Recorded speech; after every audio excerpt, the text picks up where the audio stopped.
That's right. You fight back. You don't let nobody just beat down on you. And that's always in life. You fight back anytime opposition tries to beat down on you or tries to put fear in you. You fight back, you hold your own, and you stand tall against the ops.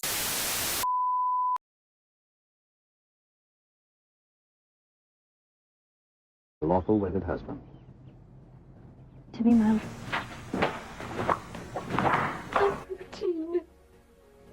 Barbara not Barbara Jean's heart. With a tramp like you? Well, I know it hurts being third rate, but aren't you accustomed to it yet? Oh, Robin, I see you. I myself the slut of Springfield! Son of a bitch in here. I found out myself what love is all about. Hey everybody, it's me, Nikki. Joey is weak. W-E-A-K. Weak sauce for Vanessa. Vanessa told him how it was going to go, where it was going to go, and how it was going to go down. And he just fell in line. Okay, he just fell in line. Malone brought Randy back to Joey. And Joey was like, you stole $10,000 from me. You were heading to Bali. You were heading somewhere warm. And what were you going to do? Wait it out until I forgot about you and then come back? Is that what you were going to do? No, that's not what was going to happen. You packed for warm, but where you're going is going to be cold. And before Malone could take Randy out and do what needed to be done, because ultimately Randy screwed up everything, here come dumbass Doug and flat hair Vanessa. Flat hair Vanessa laid down the law. She was like, if you do something to Randy and don't let him walk out of here, and we make sure he stay gone and stay safe, then the business deal is off. Okay, the business deal is off, and the little extracurricular activities that me and you got going on is off too. And you know what he did? Did you know what he did? He fell in line. He fell in line. What? Mind you, the rumors going around is that Randy is one of the alphabet boys. FBI, DEA, ATF, and all the other, alphabets in that order. He got to be one of them. And it's just like flat hair Vanessa, dumbass Doug. Y'all are basically hinting that y'all got a business deal going on with Joey. And if Randy is who the people think he is, you bitches are going down too. And ultimately, Joey was like, Randy, I thank you for, telling me that my wife was cheating on me with a dealer, so that brought you your life.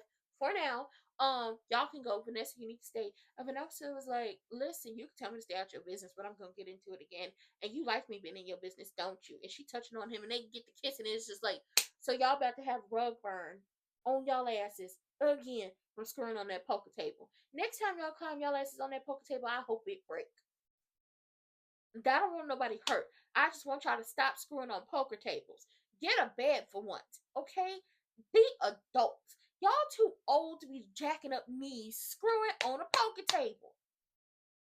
Now, between time, since the bigoted busboy was not taken out by Randy and we still in this situation, Smitty didn't take his ass home, but he down there talking to Jacob about what's going on with this case. And Smitty once again reiterates, if my husband has something to do with this and he's mixed up in any way, I'm going to protect him at all costs.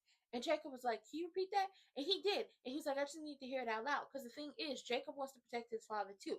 Jacob is such a Boy Scout. Nobody can confirm Malone's stories. Nobody. But Jacob and Smitty are still on the case.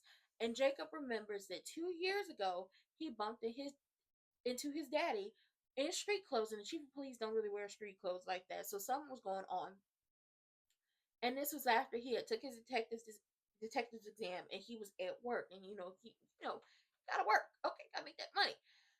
But he's asking his father after Smitty leaves, like, what's going on with all these puzzle pieces? Where do they fit together? And I'm thinking his daddy gonna break and tell him what's going on. No, his father gaslights him and manipulates him and tells him that you are, trying to find justice, and your need to find justice and all these things are blinding you to what's really going on, and it's having you make up scenarios that aren't even real, like you're trying to put in puzzle pieces that don't actually fit, and it's causing chaos. So I need you to stick to the rivers and the lakes that you were used to and stop chasing waterfalls. And I said, why would you do that? This just solidified in your son's brain that when it comes down to it, if I have to take down my father, I will do that. Elon, to be so tall, you're so damn dumb. Oh my God. Then Martin over there then make the little triangle and Sabbatical upset. Sabbatical was at her best girlfriend or her good Judy's house, and they were singing show tunes, and they was gonna get some wings, some mumbo sauce, and all them good things. some Ethiopian food. They was gonna have a good old time, but she had to get called back. Mind you, this is summer break, so they can't see their friends at school. They can only see their friends on the outside. And at this point, because Martin is scared, okay, he faking and booty shaking at this point. The kids is grounded. Now Triangle, his ass need to be grounded because this could have been an episode to catch a predator. Nobody remembers stranger danger. Nobody remembers you just don't talk to strangers and allow them in your house. Stop talking to people online and inviting them into your homes. It is unsafe. Unsafe. Baby, Martin is like having panic attacks. The kids is trying to figure out what's going on. Eventually they hug it out and he's like, I'm just trying to protect y'all, okay? I'm a congressman. I be pushing for stuff and people don't like it. And then I'm openly gay and I'm black, which heightens the threats even more. I just want to protect you. Okay, I just want to protect you. Y'all too need to stop chasing waterfalls and stick to the rivers and the lakes that y'all are used to. So the kids go upstairs and it's like, okay, we just gonna go watch TV or whatever. And little Triangle sends Martin into having more palpitations because he was like, what do you think? We just gonna climb out the window? And it was like, knowing you, probably. Knowing you, Tredarius, probably. Oh, y'all need to get that child into some classes, okay? Y'all need to reteach him stranger danger, okay? He has no discernment. It's not there whatsoever. Child Smitty come home. Martin, after the kids then went upstairs, he didn't lock the door, double checked it, and he didn't fell asleep on the couch with a bat. And we get flashbacks to what happened. So Martin was on the side of the road changing a tire, right?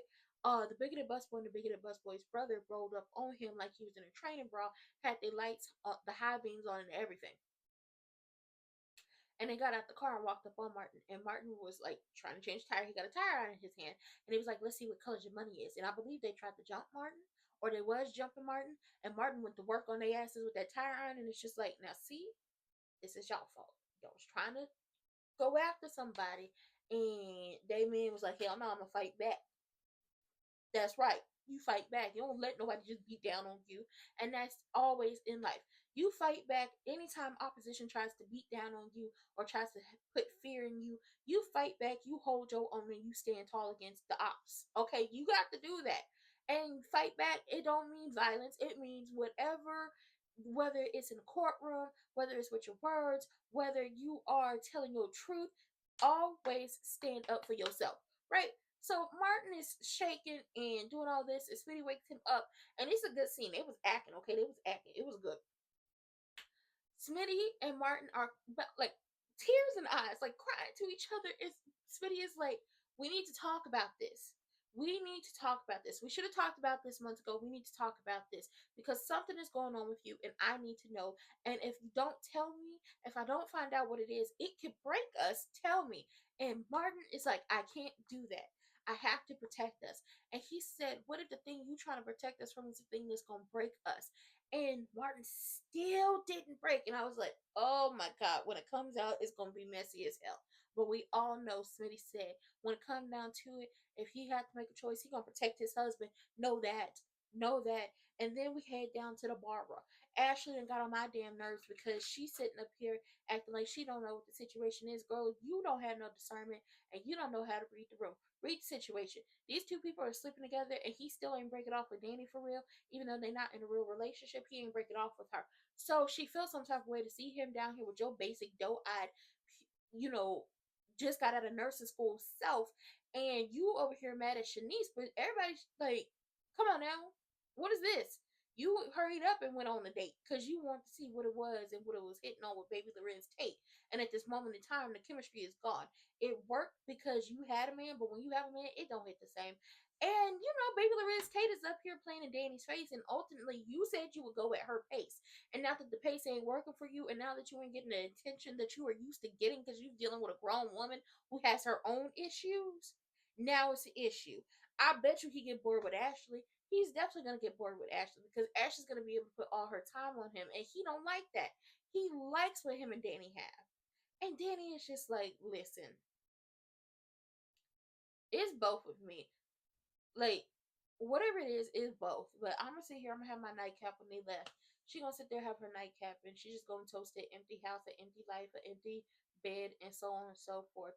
Youth is fleeting, y'all go have fun. And Andre apologized to Ashley, and Ashley is like, you're not the one that needs to apologize. She needs to apologize. And it's like, girl, shut the hell up. No one needs to apologize for anything. ultimately y'all grown and situations happen. What you need to apologize for is knowing that Triple H ain't pregnant and you ain't said nothing because you ain't trying to break HIPAA. But yeah, you should apologize for that. You should apologize for that dress. How about that?